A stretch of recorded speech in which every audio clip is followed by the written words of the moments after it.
Hey, y'all, welcome to the Career and Technical Education Podcast. I'm Brandon Grace. And I'm Randall Husk. And today we have our Region 17 Career and Technical Education Specialist, Heather Blount. How are you today? Good. How are you guys? Doing fantastic. So tell us a little bit about you and how you got started doing all this. Sure. Like Brandon, like you said, I'm Heather Blount. I'm here at the Region 17 Service Center. I started off, I'll be honest, I had kind of a non-traditional career getting into education. My mother was a teacher for 32 years. And to be honest, I said, I'm not going to do that. I saw, what she went through as a teacher and thought I'd go a different route, and did start off that way here at Texas Tech University. And along the way, met folks and who kind of changed my mind, and ended up getting my teacher certification and master's in family consumer science education. Realized that really was the path that I would enjoy. And so, but I then was a county extension agent for the Texas AgriLife Extension Service for a year, worked with 4-H programs, educationally, still, but not in a traditional classroom. And then decided to get back into school, finish my master's, and got my teaching certification, and got into a school system, taught family consumer sciences for a while, and then was approached about becoming a curriculum specialist at the Curriculum Center for Family Consumer Sciences at Texas Tech. And so I did that. That sounded interesting to me and fun, and a different approach, different aspect of education. I did that for about 8 years, and then, was looking to do something a little bit different. And the position at the Service Center opened up, and that sounded super exciting to me, a little bit challenging, and became the CTE Specialist. And I've been here for just over 10 years. Nice. That's awesome. Tell us about, what is a Service Center? I mean, obviously, this is a Texas system, Yes. but you mentioned that there are probably similar systems all over. So tell us about that. Right. So in Texas, we have 20 education service centers, and they are just identified by number. So we're 17. We are one of the larger service centers. Our service center supports 57 school districts, very spread out, and the majority rural. And then we also support six or seven charter schools that are here in our region. So a pretty big area.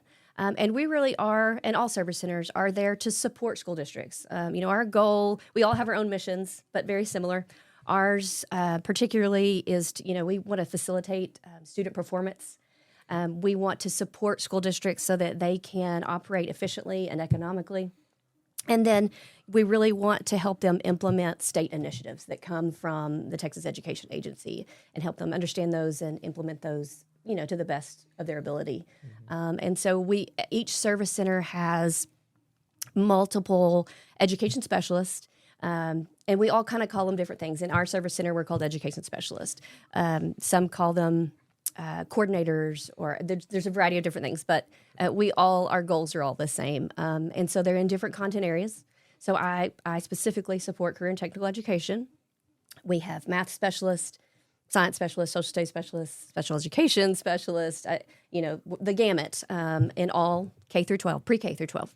And so, we provide, all of us are there to provide technical assistance to school districts on a one-on-one basis, whether that's through email, phone calls, in person. That's a big part of our job. Also, to provide training and to be that PD provider for school districts, especially those smaller school districts who don't have the resources to bring in PD or the staff to provide their own PD. You guys are very lucky at Lubbock ISD, and you have those resources and personnel in place. But the majority of our school districts are very small and very rural, and so we're there to provide that for them. To meet those needs of teachers who have to have that requirement of PD every 5 years, and so that's what we do, and we each focus on our content area. So I specifically, focus on providing PD for career and technical education programs, and that's all programs, all 14 in Texas now, career clusters. And so that's some of our primary goal, what we do.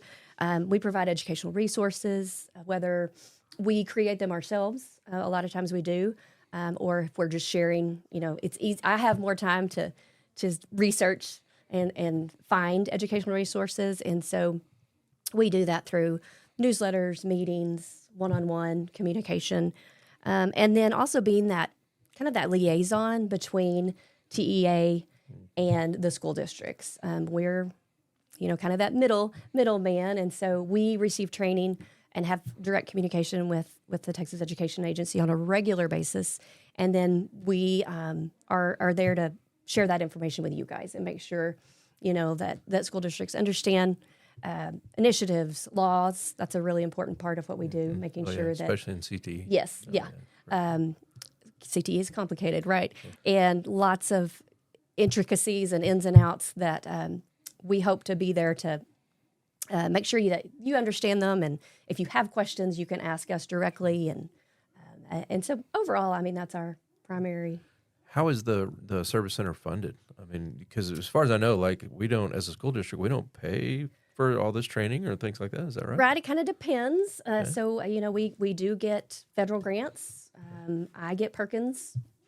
I have grants that are funded through Perkins, through the state. There are state funds that come through, and then we have local funding as well, just kind of like a school district. Right. We do have some services that school districts purchase a contract with the service center, and then that contract, it's just a yearly contract, and that contract then allows them to send staff from the district to certain PDs or trainings. But that's not, not everything we do has a contract. For the CTE services, there's no contract. Right. The district can send anyone to any of my trainings that I offer, that I do or bring in for free. And there's not a fee for me to come out to provide technical assistance to a district. That is a little different from service center to service center. We all work a little bit differently. Yeah. Our goals are the same, but for us, there's those three funding sources. Awesome. Yeah. Okay. Let's drill down a little bit and talk about CTE, because as you know, the world of CTE, and I don't think I realized how complicated it was until I moved into this role. Mm-hmm. And oh my gosh, there is so much. And so when you talk about you guys receiving the training and the laws, I mean, you're on speed dial on our phones because it's like, who we're going to ask about this crazy whatever. Right. Call Heather. She's going to know, or she'll know who to call. So talk about what you do as a CTE specialist, how you guys support your districts, large and small, and those kind of things. So we do receive, at TEA, we have a CTE department. We have a director and 6 coordinators that we are in constant communication with as well. And so we receive, training from TEA on a regular basis. We have regular contact with them. And then it's as a ESE specialist, it's our responsibility then to turn that around and make sure that you guys have that information in a timely manner and get, accurate information. And so, I spend, like I said, a lot of my time is one-on-one technical assistance. I'm available at any time for a school district to reach out to, whether email, phone, or in person. Love to come out to schools because I don't get to do that much anymore. Sure. Not in the classroom. Right. I love to see kids occasionally.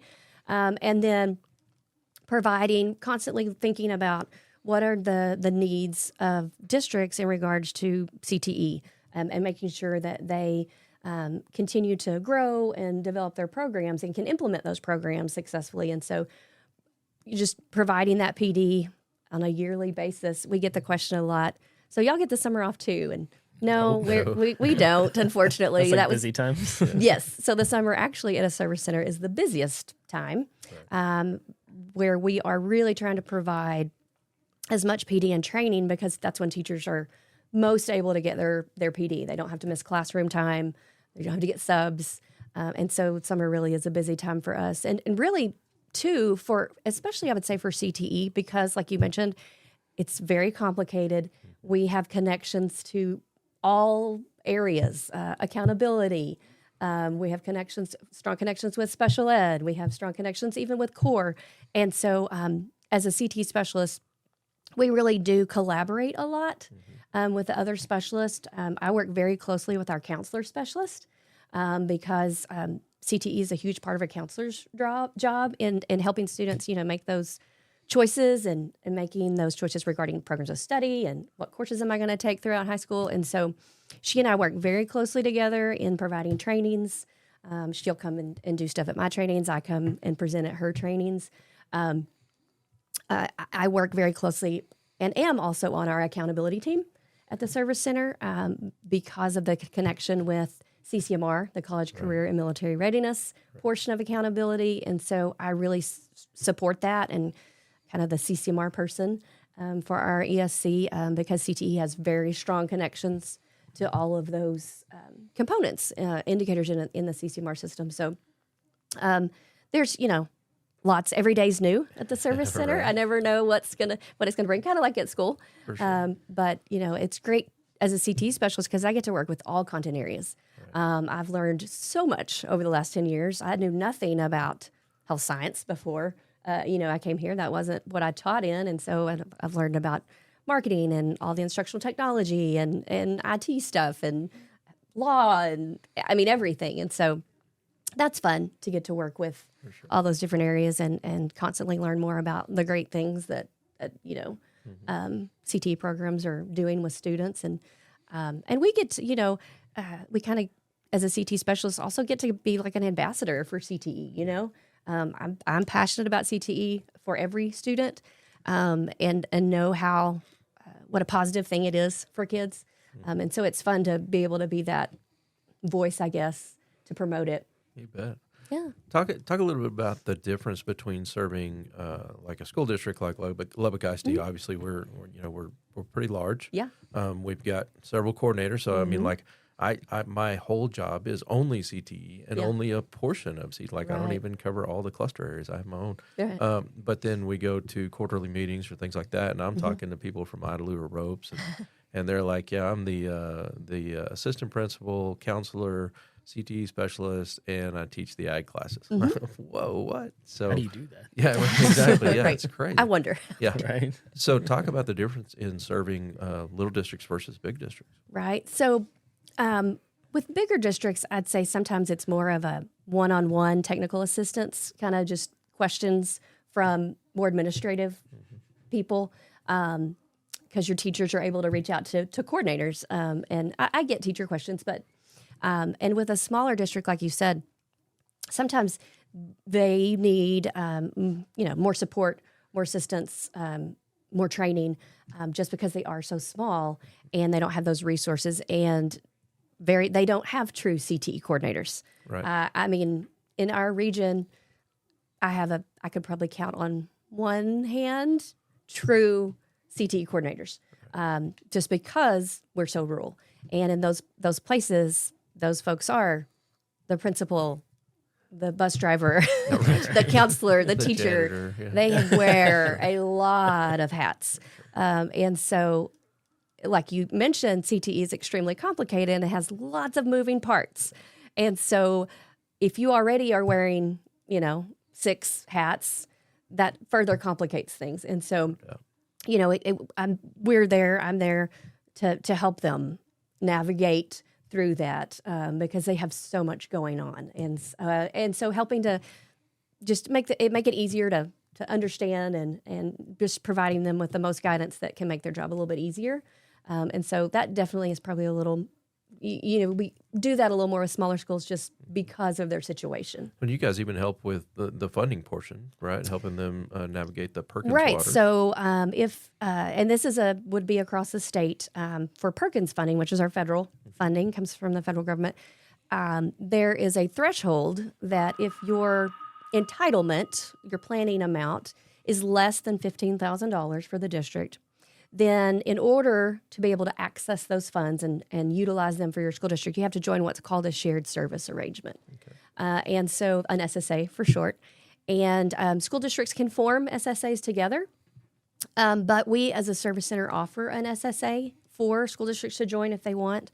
And there are SSAs in other program areas, but for Perkins, we do have one. And so I currently have 22 school districts, very small places that are members of our SSA, and we help them to utilize those federal funds in the best way possible to support their career and technical education programs.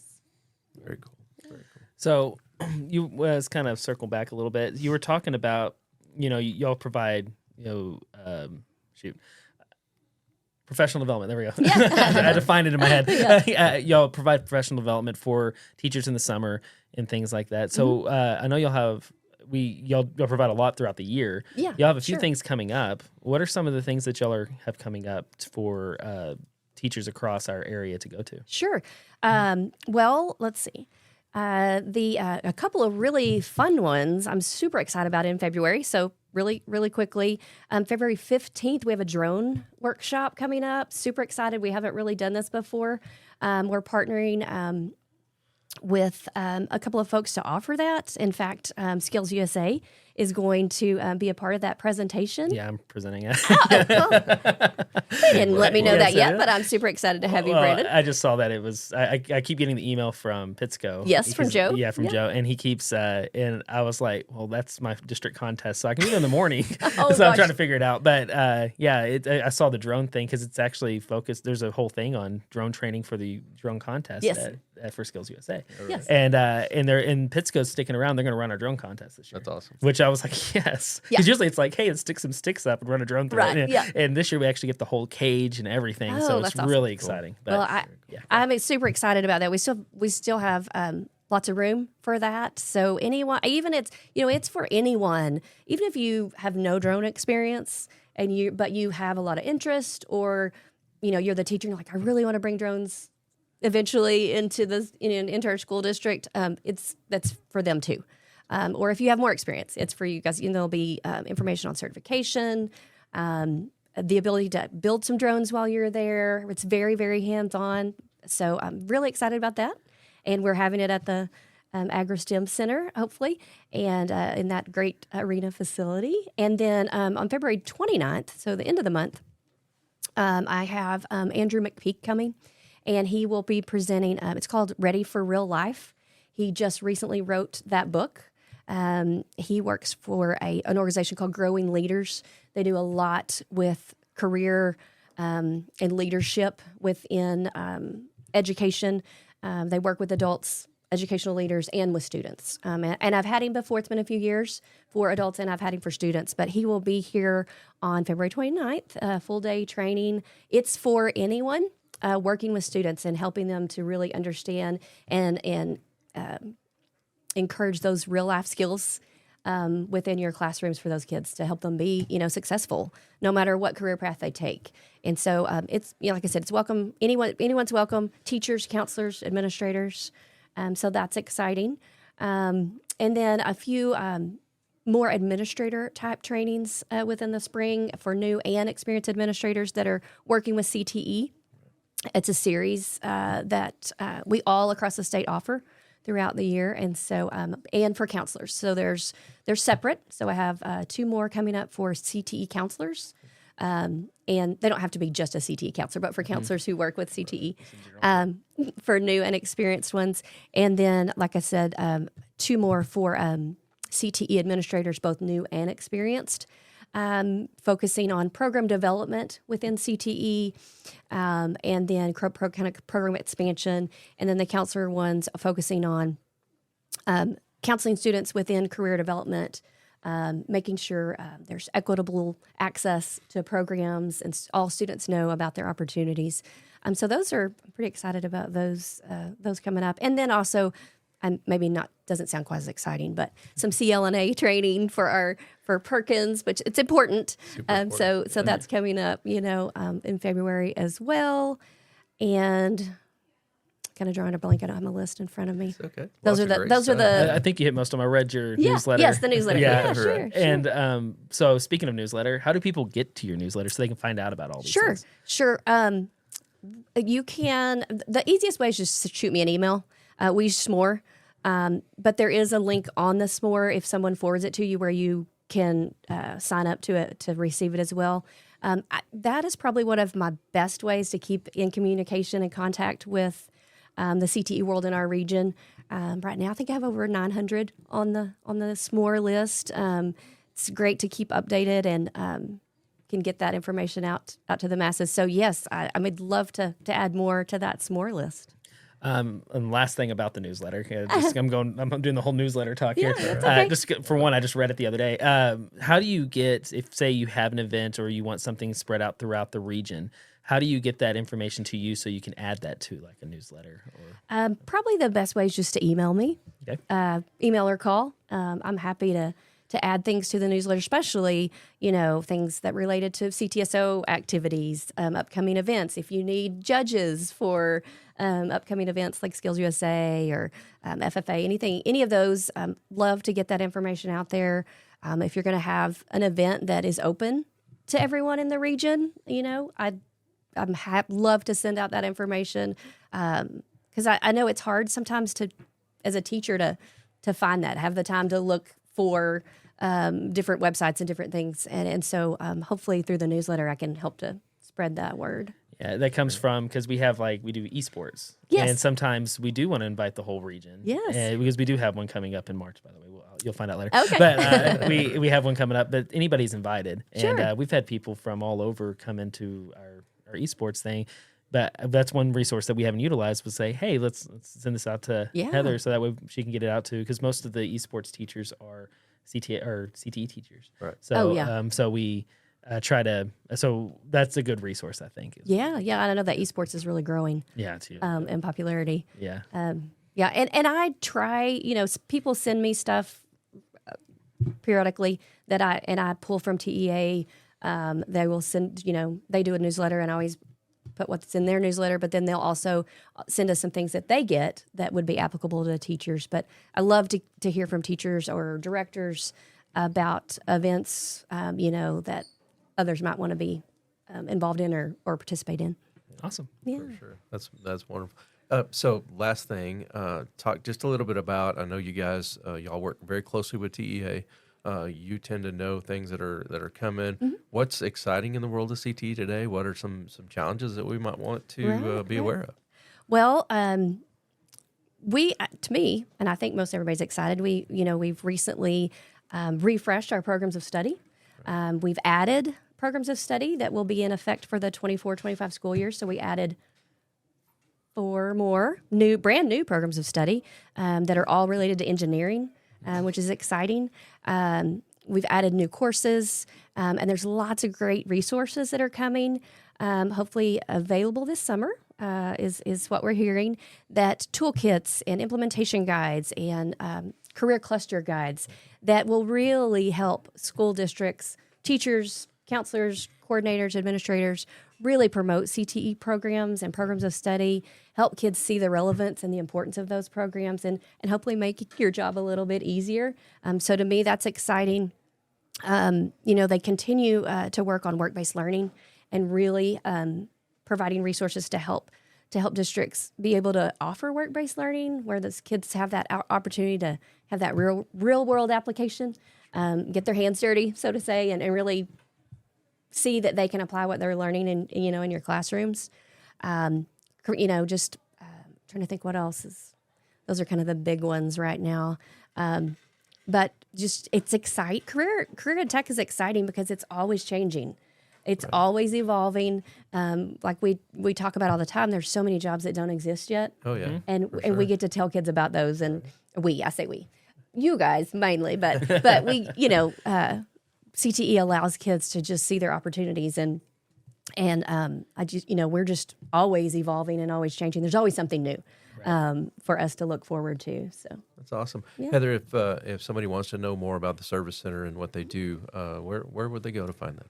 We actually have a website. It's www.esc17.net. And you can find all of the different program areas we support. We call them components, are all listed there with contacts for each component, kind of just about the region Service Center page. That also, I should say this, I want to make sure I say this, that is that's where you can find all the workshops that we offer. Oh, yeah. So there is a link, at the top of our ESC website that says workshops. Click on that link. It has every workshop listed for all of our content areas. All of mine are listed there. You can search by keyword, and it will pull up everything, related to that. If you just want to put in CTE, it'll pull up anything off for CTE. But there's often workshops that maybe I'm not necessarily offering that still would be valuable to a teacher in CTE For sure. from other components that they might be able to attend. Bookmark the Service Center website and check out the workshops periodically because, there's something going on all the time. Yeah. And we all have newsletters, each of our component areas. So, you may want to cite, teachers that are in CTE and have a strong science connection or a strong math connection to their courses, they may want to sign up for the math newsletter or the science newsletter and get some resources through that as well. Awesome. It's awesome. All right. Well, thank you so much for spending time with us, and we appreciate all that you do for us and for CTE across the state.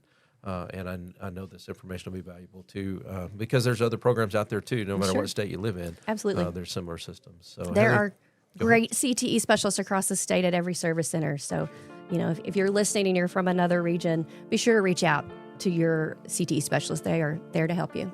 I learned a lot. I was like, I didn't realize you did all that. That was amazing. Right. But thank you for coming on. Absolutely. Thank you, guys. Appreciate what you do. Thank you. Appreciate you. And thank y'all for watching, and we'll see y'all next week. Thank you.